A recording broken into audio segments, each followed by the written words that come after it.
ডিভোর্সের 17 দিন পর হঠাৎ প্রাক্তন স্বামী মাঝরাতে আমাকে কল করলো। তখন আমি ওরই ছবি বুকে জড়িয়ে ধরে কাঁদছিলাম, 7 মাসের সন্তানটার ভবিষ্যতের কথা চিন্তা করে। হঠাৎ তার কল পেয়ে আমি ভীষণভাবে চমকে উঠলাম। এখনও সেই প্রিয় নামটা দিয়েই তার নাম্বারটা সেভ করা ছিল আমার ফোনে। ইচ্ছা না থাকা সত্ত্বেও কেন জানি না তখন আমি ফোন রিসিভ করলাম। ফোন রিসিভ করার সাথে সাথেই ফোনের ওপাশ থেকে কান্নামাখা গলায় আমার প্রাক্তন স্বামী বলে উঠল, আমি তোমাকে ডিভোর্স দিতে চাইনি অনিন্দিতা।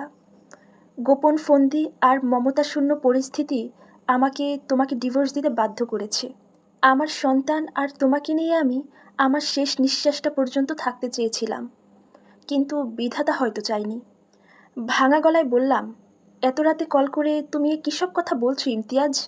তোমার এসব কথা আমার বোধগম্য হচ্ছে না। তুমি আমাকে কেন ফোন করেছো? আমার কাছে আর কি চাচ্ছ? তুমি আমাকে আর কখনোই ফোন করবে না। তোমার সাথে আমার সব সম্পর্ক শেষ হয়ে গেছে। আমি জানি তুমি কিছুতেই আমাদের ডিভোর্সটা মেনে নিতে পারছো না। তুমি এখনও আমার ছবি বুকে জড়িয়ে কাঁদছো। কিছু সত্য তোমাকে মেনে নিতে হবে, আর কিছু সত্য তোমাকেই খুঁজে বের করতে হবে। তোমাকে আজ অনেক কথাই বলার ইচ্ছা ছিল আমার অনিন্দিতা, কিন্তু আমার হাতে সেই সময় নেই। আমার শরীরে অলরেডি কাঁপুনি শুরু হয়ে গেছে। আমার ভেতরটা ঝলসে যাচ্ছে। আমার শ্বাস প্রশ্বাস বন্ধ হয়ে যাচ্ছে। আমাকে তুমি ক্ষমা করে দিও। তোমাকে দেয়া কোনো প্রতিশ্রুতি আমি রাখতে পারিনি। যদি এই শীতের সকালে কাল তুমি শুনতে পাও আমার লাশ অলরেডি খাটিয়ে উঠে গেছে, তুমি প্লিজ আমার কাফনে জড়ানো লাশ দেখতে এসো না।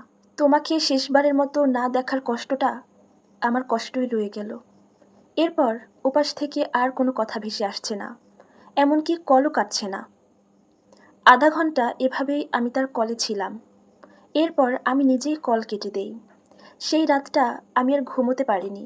সারা রাত কাঁদতে কাঁদতেই কাটিয়ে দিয়েছিলাম। সকালে বাড়িতে পুলিশ আসে।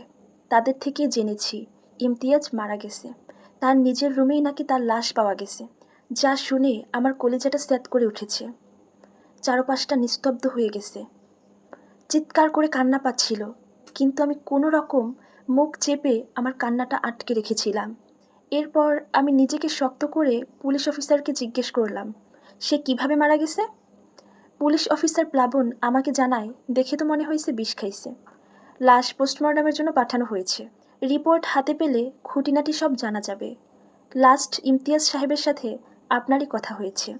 কিন্তু আমার প্রশ্ন হলো, ডিভোর্সের 17 দিন পর, তাও অত রাতে, আপনাদের সাথে ঠিক কী নিয়ে কথা হয়েছিল? এছাড়াও বিভিন্ন ইনফরমেশন নেয়ার জন্যই আমরা আপনাদের বাড়িতে এসেছি। আমিও তাদেরকে আমার সাথে কি হয়েছে না হয়েছে সব কিছুই খুলে বললাম।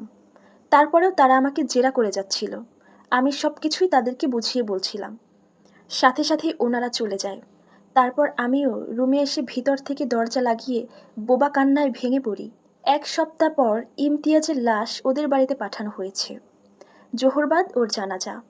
আমি আমার বাবাকে বলি, শেষবারের মতো আমি ইমতিয়াজকে একটু দেখতে চাই। বাবা আমার এই প্রস্তাবে নারাজ হলো। সে আমাকে বলল, তুই ওখানে কিছুতেই যেতে পারবি না অনিন্দিতা। তোর সাথে ওর আর কোনো সম্পর্ক নেই। ওখানে যাওয়ার তোর আর কোনো অধিকার নেই। বাবাকে কিছু না বলেই চুপচাপ আমার রুমে চলে আসি। রুমে এসে আলমারি থেকে একটা কালো ভোরকা বের করে সেটাকে পরে নিলাম।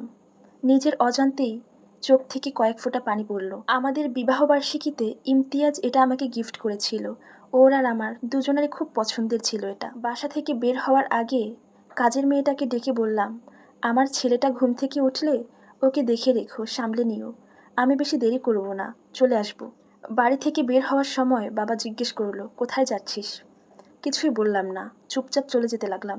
বাবা কিছুটা সন্দেহ করে আমাকে আটকাতে চাইল, কিন্তু কোনো লাভ হয়নি। ইমতিয়াজদের বাড়ি যেতে আমার 25-30 মিনিট সময় লেগেছে। একতলা বিশিষ্ট ওদের বাড়ি। বেশ অনেক দিন পরে আজ ওদের বাড়িতে এসেছি। এই বাড়িটা করার জন্য ওর যে কত কাঠখড় পোড়াতে হয়েছিল। আজ এই বাড়িতে সবাই আছে, শুধু ও নেই। খাটিয়ার অনেক দূর থেকেই ওর মায়ের আর্তনাদ। ওর মায়ের আর্তনাদ দেখে আমি সেখানে আর বেশিক্ষণ থাকতে পারিনি। শেষবারের মতো ওর ফ্যাকাশে মুখটা একবার দেখে তাড়াতাড়ি করে বাড়িতে চলে আসলাম। আর এই সম্পূর্ণ স্টোরিটা এক আপুর জীবন থেকে নেয়া। ভিডিওটি ভালো লাগলে লাইক, কমেন্ট অ্যান্ড শেয়ার করবেন। ধন্যবাদ।